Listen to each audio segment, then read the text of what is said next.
December 1983, Shorthand English Senior Grade. Get ready for the dictation. 10 seconds. 5 seconds. Start. Ladies and gentlemen, I would like to thank the Vice Chancellor of this university for having given me this opportunity to speak a few words to the young men and women who are gathered here today. I am glad to know that this university has made considerable progress during the last few years. The central government has given liberal financial assistance which has helped the university authorities in developing its various departments. I have no doubt that this university will grow from strength to strength in the years to come. I wish to congratulate my young friends who have received their degrees and diplomas today. It is no doubt true that this will be a turning point in your life. It is also true that every one of you will be anxious to get a suitable job, which is essential for finding a means to live. I would like to point out in this connection that this government is very keen to see that adequate employment opportunities are created in our country to give suitable jobs to our educated young men and women. You will be happy to know that the fourth 5-year plan, for instance, envisages altogether about 20 million jobs. It cannot be said that everyone who has acquired a degree or diploma will find employment immediately, but most of you in due course will be able to find yourselves employed in one's capacity or another. There is, of course, equality of opportunity for everyone, and to a great extent, your future is in your own hands.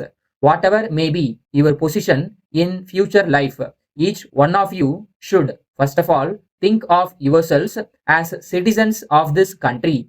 This confers on you certain rights which are guaranteed by the Constitution, but it also subjects you to certain responsibilities which you should be able to understand clearly. In a democracy, the citizens enjoy a certain amount of freedom, but this is always subject to social discipline. A good citizen is one who obeys the law whether there is a policeman around or not, and who takes delight in performing his civic duties.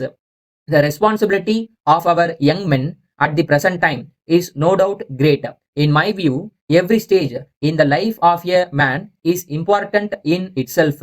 I would like to call upon everyone to understand the dignity of work. It is important that there should be great satisfaction in doing one's own work to the best of his ability. Whatever the duties, we should apply ourselves with sincerity and devotion. It is better that we do our own job well before we think of criticizing anybody else.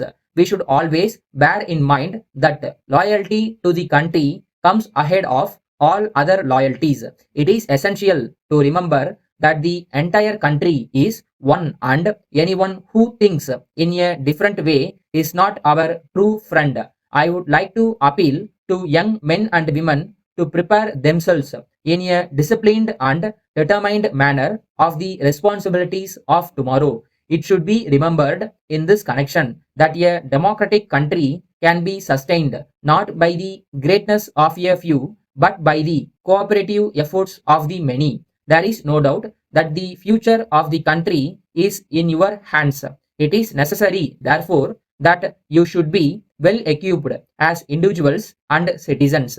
The world is, at the present moment, passing through very difficult times. In fact, it would not be wrong to say that the people are now facing difficult problems.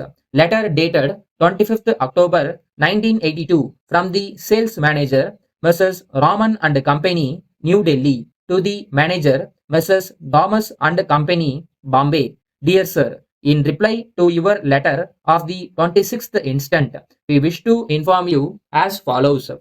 We have thoroughly considered the terms and conditions offered by you in your letter and we accept them. We are appointing you as our sole agent in Bombay for a period of 1 year from this date and agree to pay you commission on all orders received by us directly or indirectly from the buyers from Bombay. As regards orders from foreign countries received through you, we agree to pay commission to you in accordance with the terms to be decided later.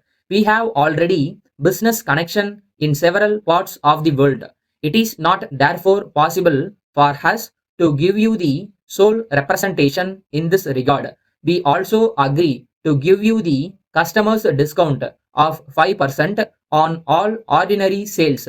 Further, we are agreeable to a 2.5% commission on account sales. For this purpose, you have to render us account of all sales made for us up to and including the 25th of each month and send us the amount of such sales less commission on the first of the next month. We await your confirmation in this regard. Thanking you, yours faithfully.